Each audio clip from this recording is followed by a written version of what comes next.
अस्सलाम वालेकुम, खबरनाक में खुशामदेद। मैं हूं आपका होस्ट आफ्ताब इकबाल और आज मेरे मेहमानों में शामिल हैं डमी म्यूजियम से आए महेश भट्ट और एक पाकिस्तानी हीरो जो जल्द अज जल्द बॉलीवुड पहुंचना चाहते हैं। क्या हाल है भट्ट जी आपका?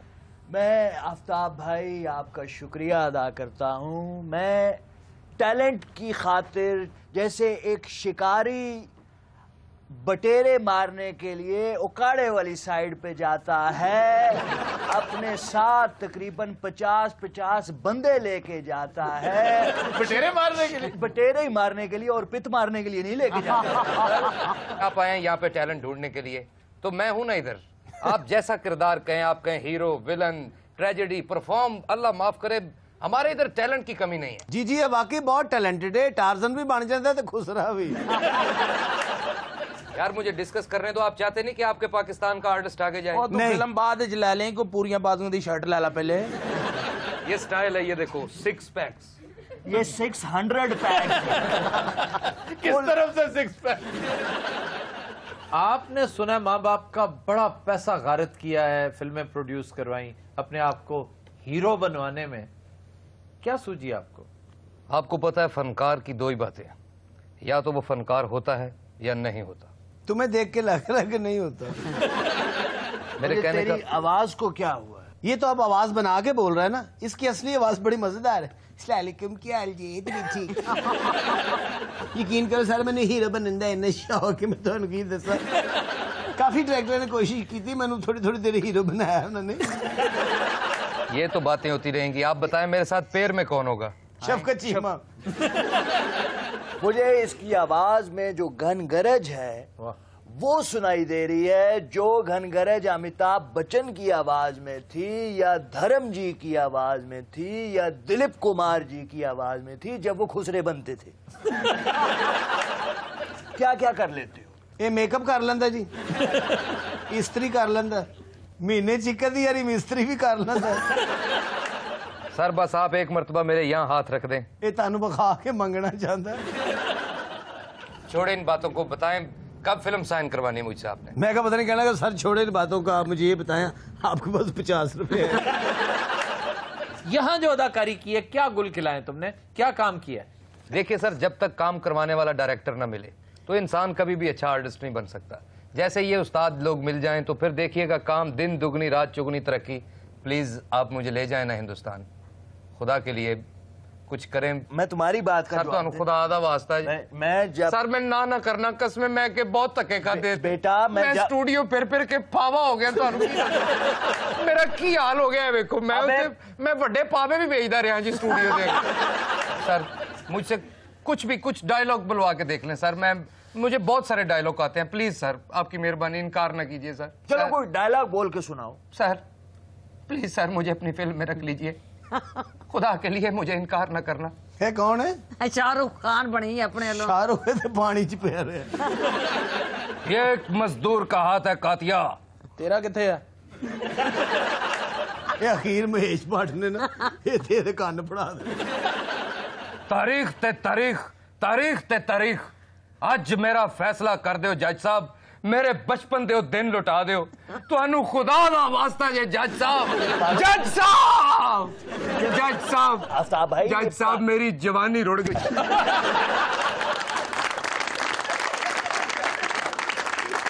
मैं काफी देर से तुझे अवॉइड कर रहा हूँ। सोने लकी आदमी जड़ी चपेट तेन इंडिया ले जाके उन्हें मार लिया, वो इत्थे ही पै गई। मौले नू मौला ना मारे ते मौला नहीं उमरदा।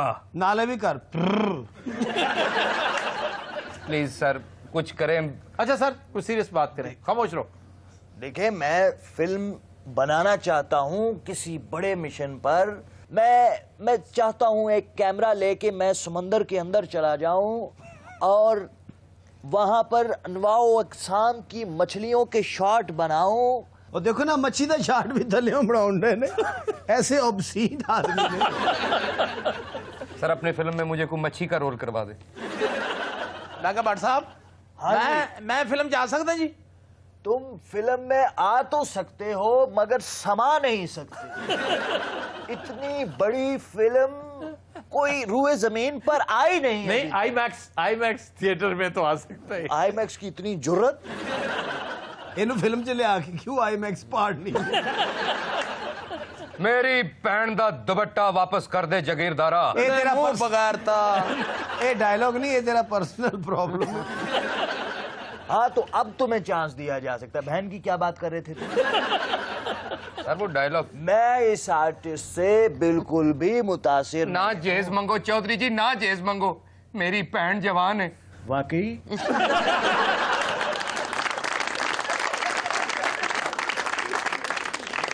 ਇਹਨੇ ਹੀਰੋ ਬਣ ਜਾਣਾ ਸੀ, ਇਹਨੂੰ ਇਹਦੀ ਭੈਣ ਨੇ ਮਰਵਾਇਆ। अच्छा सर ये बताइए, आज की फिल्म कहानियत से क्यों आरी होती चली जा रही है? देखिए, एक टाइम था जब 60s थी, जब 70s थी, फोकस सारा का सारा स्टोरी के ऊपर था।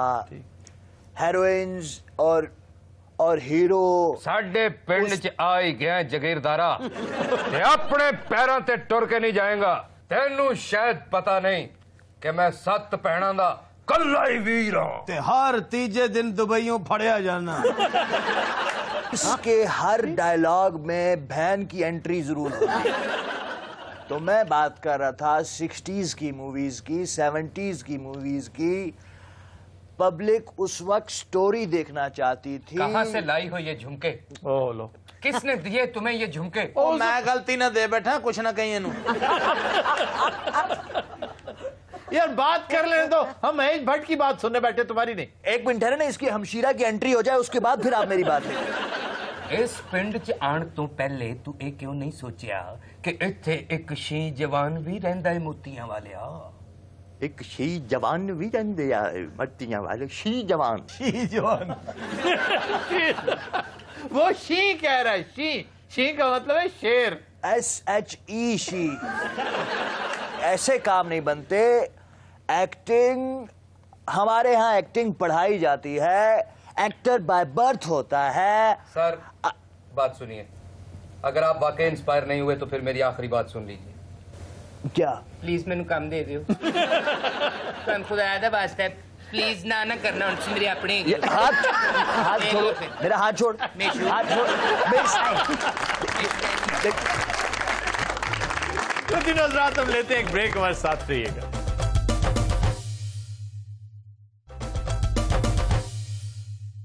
Welcome back.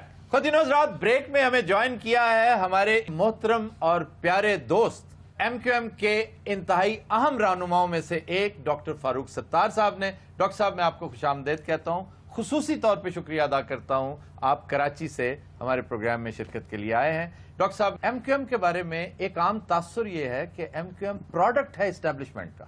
एस्टेब्लिशमेंट ने एक खास मकसद के तहत मिड 80s में एक पार्टी की दाग बेल डाली, एक पौधा लगाया जो फल फूल के, वो अगर ये बात दुरुस्त है कि आप इतना तनावर दरख्त बन जाएंगे कि अब आपको जो शिकायत होती हैं ज्यादातर आप एस्टेब्लिशमेंट ही के शाकी होते हैं, ये जरा कंफ्यूजन क्लियर कीजिए। देखिए, मेरा बड़ा ईमान है कि एस्टेब्लिशमेंट ने किसी जमात को क्रिएट नहीं किया, बशमूल MQM के किसी को भी नहीं किया।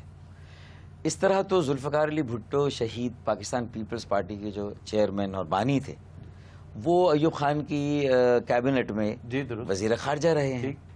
तो ये कहा जाता था कि वो भी एस्टेब्लिशमेंट की प्रोडक्ट है, उनको वहीं से मशरकी पाकिस्तान की सियासत के मुकाबले में लाने के लिए मगरबी पाकिस्तान में कोई लीडर चाहिए था। जो पीपल्स पार्टी के पुराने दानिश्वर इनकार नहीं करते इस बात से। तो इसका मतलब है कि ये होता है कि एक जहां वैक्यूम होता है, एक फिनोमिना, एक अमल तो पैदा होता है। ठीक। अब एस्टैब्लिशमेंट को अगर वो सूट करता है, ठीक, तो एस्टैब्लिशमेंट उसके लिए एक पॉलिसी रखती है, और जो अमल सूट नहीं करता उसके लिए दूसरी पॉलिसी रखती है। अब इसी तनाजुर में पाकिस्तान की गुज़िश्ता 67-68 साल की जो स्टेटस को, करप्ट पॉलिटिकल कल्चर, एडहॉकिज्म है, फ्यूडलिज्म है, मौरूसी सियासत है, इसको आप इसी जो है वो पस मंजर में आप देख लें, आपको सारी कहानी समझ में आ जाएगी। गोया बुनियाद आपकी एस्टेब्लिशमेंट नहीं रखी थी, लेकिन नहीं करने के बाद बुनियाद नहीं रखी। उस जमाने में पीपल्स पार्टी के खिलाफ सारी तोपों का रुख था, बिल्कुल हम इस बात को एडमिट करते हैं।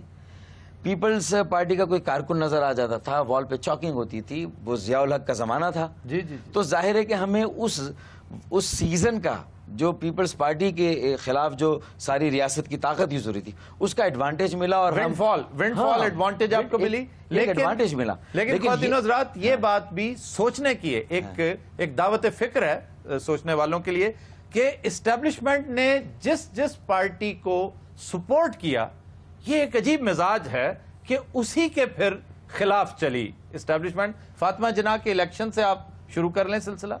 भुट्टो साहब, जिन्हें प्रोडक्ट कहा जाता था एस्टेब्लिशमेंट का, आपने अभी फरमाया, उनका अंजाम भी एस्टेब्लिशमेंट के हाथों क्या हुआ? नवाज शरीफ साहब, नवाज शरीफ बेहतरीन एग्जाम्पल है आज की। नवाज शरीफ को तो गोद ले लिया था एस्टेब्लिशमेंट ने और बड़े साल लिए रखा, लेकिन फिर यकायक ये ग्रो कर जाती हैं सियासी जमातें। ये फिर ऑन देयर ओन जब होती हैं, जब अपने फलसफे, अपने नजरियात को फॉलो करने लगते हैं, तो वहां तजाद, क्रिएट भी खुद होती हैं, ग्रो भी खुद करती है। ठीक, वो क्या सूट करता है उनको, एस्टैब्लिशमेंट, द देन एस्टैब्लिशमेंट, जो उस वक्त की जमाने की जो एस्टैब्लिशमेंट होती है, उसको अगर ये सूट करता है कि इस पार्टी को रोकना है तो वो रोकते हैं और इस पार्टी को नहीं रोकना तो ये है। आजकल हालात कैसे? मेरी नजर में तो ये भी नाम नेहाद सो कॉल्ड जमहूरियत है। पाकिस्तान में सही, हकीकी, अवामी, शिरकती जमहूरियत तो आज तक आई ही नहीं है। जो हमारे जमहूरियत नवाज जो सियासी रहनुमा हैं, उन्होंने भी कभी अपने दौर इख्तदार में मकामी हुकूमत का मौसर निज़ाम कायम नहीं किया। जी बिल्कुल, जो ग्रास रूट पर डेमोक्रेसी है, सबसे बड़ी सियासी बददियानती ये थी। वो GHQ से तो कहते हैं कि इख्तदार हमें दिया जाए जी, लेकिन जब उनके पास इख्तदार आ जाता है तो वो सूबों को मुश्किल से इख्तदार देने के लिए तैयार होते हैं, और सूबों के पास अगर आ जाए 18वीं तरमीम के बाद तो फिर उनका बस नहीं चलता कि जो मकामी हुकूमतों का थोड़ा बहुत इख्तदार है, हाउसिंग एंड टाउन प्लानिंग है, बिल्डिंग कंट्रोल का महकमा है, उसकी आमदनी है, प्रॉपर्टी टैक्स है, मोटर व्हीकल टैक्स है, ये सारे मकामी टैक्सेस है और ये आइन की खुल्ला खिलाफ वर्जी हो रही है। दूसरा, हमारा जो फ्यूडल है, वडेरा है, वो अपनी आमदनी पर आईनी तौर पर मुस्तस्ना है, मुबर्रा है, उस पर टैक्स नहीं लगता है, हालांकि उसको डबल टैक्स देना चाहिए, जबकि उसका पाकिस्तान की मईशत में 22% का हिस्सा है उसकी पैदावार का। तो जब 22% की पैदावार ज़रूरी है, आम जमींदारों से, किसानों से, उनसे आप टैक्स ना लें, लेकिन कम से कम जिनकी 20 लाख सालाना आमदनी है और करोड़ों फिर अरबों तक की आमदनी और है, अब वो इंडस्ट्रियलिस्ट भी हो चुके हैं, अब और इंडस्ट्री का सारा कागज उधर चला जाता है। ये सारे खाते जो हैं, ये तो जी हमने कपास में से बनाए हैं, ये वीट में से, गन्ने के खेत भी उनके, और शुगर मिले भी उनके, वाह वाह वाह, गंदुम के खेत भी उनके हैं, और फ्लावर मिले भी उनकी हैं, कपास भी वो उगाते हैं, जिनर्स भी हैं, टेक्सटाइलर्स भी फिर वही हो गए। हुकूमत को खुदा हाफिज कहने में इतनी जल्दी क्यों करते हैं आप? फौरन, मतलब इधर आपने हलफ उठाया, इधर दोस्ती ऐदो पैमा की है, थोड़ी सी बात कोई नापसंदीदा हुई तो आप भाग जाते हैं। बात यह कि मैंने उसूलों की सियासत की है, मैंने इख्तदार की सियासत नहीं। एक मुतवसत गरीब तबके से जिसके कायद ने खुद कभी इलेक्शन नहीं लड़ा, खुद कभी PM, गवर्नरशिप, CMशिप का उम्मीदवार नहीं रहा, उसका अपना एक पार्टी में एहतसाब का निज़ाम है, जहाँ पार्टी में लोग गोशवारे जमा करते हैं। हमें सिर्फ फेडरल बोर्ड ऑफ रेवेन्यू हमसे गोशवारे नहीं लेता, हमारी आमदनियाँ हैं, हमारी जायदादें हैं, उसका सारा रिकॉर्ड पार्टी के अंदर जो है वो मेंटेन होता है। तो करप्शन को जो इतना मुनफरिद फिनोमिना हो, उस पर हर एक की खुर्दबीन भी लगी होती है, दूरबीन भी लगी थी। असल में मैं एक ऐसा अमल हूँ पाकिस्तान में जो ऑड मैन आउट है, एक बहुत मुनफरिद सियासी अमल है। 70% आपकी मईशत का इन्हिसार, वो तरक्की का इंजन है, वो मईशत का मरकज़ है, वो कराची से है। तो मुझे कराची में मेरी अक्सरियत, मेरी सीटें सबसे ज़्यादा हैं, तो उस बिना पर मेरा किरदार बड़ा मुख्तलिफ है। एक शहर जिसका 100 ममालिक से भी ज़्यादा जिसकी आबादी हो, उसका नज़्मो नस्क कैसा होना चाहिए। कराची ड्रीम हुआ करता था, अब नाइटमेयर बन चुका है। इसकी इस्लाह, इसकी बेहतरी के इम्कानात देखिए, ड्रीम होता था, अब आपको लगता है कि नाइटमेयर बना, लेकिन बीच में एक और दौर भी आया था जब वो लॉन्चिंग पैड पर आ गया था, फिर आपके ख्वाब शर्मिंदा ताबीर, ये मुशर्रफ दौर का मेरा प्राइम टाइम था, इसमें कोई शक नहीं। आप देखें, हमारे मेयर को, सिटी गवर्नमेंट को दुनिया की तीसरी बेहतरीन सिटी गवर्नमेंट और मेयर का टाइटल मिलता है। जी हाँ, मुस्तफा कमाल बेहतरीन था। अच्छा, दूसरा जो तरक्की की रफ्तार थी, वो जो डेवोस वर्ल्ड इकोनॉमिक फोरम, 12वां तेजी से तरक्की करने वाला शहर, flyover, underpasses, overpasses, signal free corridors, storm water drainage, sewerage का निजाम, के 3 का जो पानी का जो मंसूबा जो है वो मुकम्मल वो हुआ। शायद इस वजह से कि बिला शिरकत गैर आप लोग थे ना, बीच में आपने शरीक नहीं था कोई। तो आपने खुद ही मेरी बात का जवाब दे दिया। अगर उसे वाकई ड्रीम बनाना है, और वो ड्रीम सिर्फ मेरा नहीं है, ओनरशिप का मसला। लाहौर शायद पंजाब और लाहौर के लिए ज्यादा अहमियत रखता हो, लेकिन कराची सिर्फ कराची और सिंध के लिए अहमियत नहीं रखता, कराची पूरे पाकिस्तान की अहमियत के लिए अहमियत का हामिल है। सवाल ये है, फारूक भाई से तो आपकी गपशप लगी रहेगी, पहले तो आप दोनों भाइयों को एक मशवरा है, हमें शो कर लेने दे, आप दोनों भाई बाहर चले जाएं। क्या वजह? संजीदा बात आपकी मौजूदगी में नहीं हो सकती? दोनों बहनें एक साइड पे बैठ के गप्पे लगाएं। हमें देखिए, आपने इनका शुक्रिया अदा किया, ये कराची से तशरीफ लाए, ये जो द्वाना हिंदुस्तान से आया है, आपने फारूक भाई सच लाहौरी आबाद है, कराची क्यों नहीं आते? सच बताइए, जिंदगी में कभी इतनी बड़ी फफे कुटनी देखी है आपने? ईमान से बताइए। अच्छा, आप तो अहले ज़बान। मैं ये नहीं कह सकता हूँ, क्योंकि जितनी बड़ी ये है वो मेरे ख्याल में मैं भी बहुत ज्यादा बोलता हूँ। अच्छा जी, हम इसे यहीं से कंटिन्यू करते हैं, लेकिन एक ब्रेक के बाद। कंटिन्यू हज़रात, will take a break, stay with अस।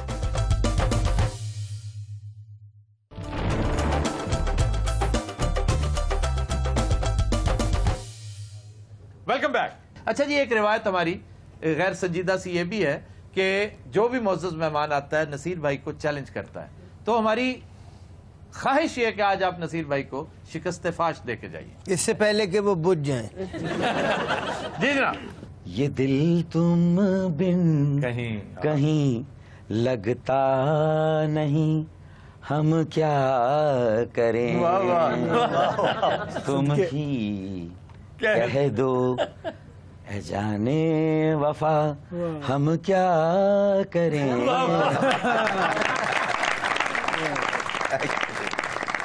ये चैलेंज ये होना चाहिए, है कोई माइक लाल जो ऐसा गा के दिखाए? फिल्म का नाम इज्जत। लता और रफी की आवाज, मूसीकार लक्ष्मीकांत प्यारेलाल। फारूक भाई ने न सिर्फ सुरों का ख्याल रखा है, बल्कि गाया भी लता की आवाज। जी। जा जा मैं तो से नहीं बोलूं, जा जा मैं तो से नहीं बोलूं, जा जा। भाई ना बोल, रोला क्यों पांडे हैं? मास्टर की तस्वीरें ना बड़िया बड़िया हवेलियां च लगी होंगी। अच्छा। थले लिखा होंगे हमारे नाना नवाब फलाना फलाना हैजे से मर गए थे और अभी भी उनको हैजा है।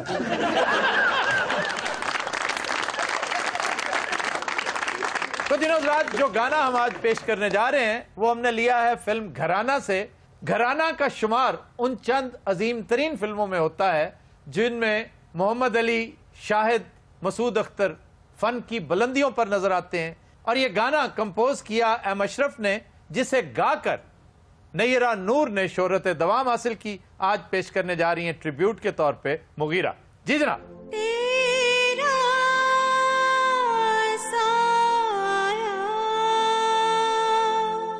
जहाँ भी हो सजना, हो सजना, सजना।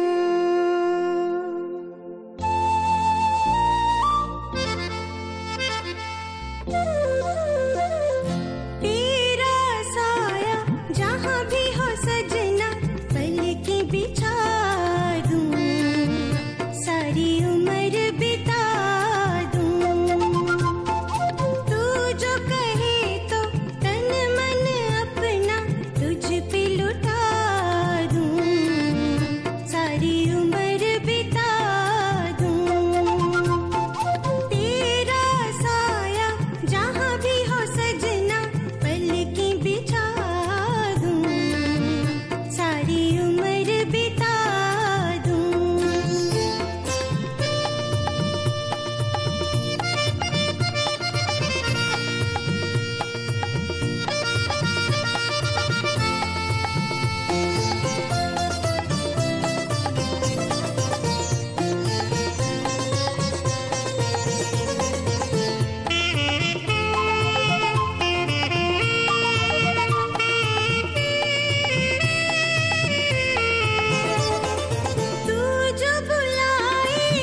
Super, excellent.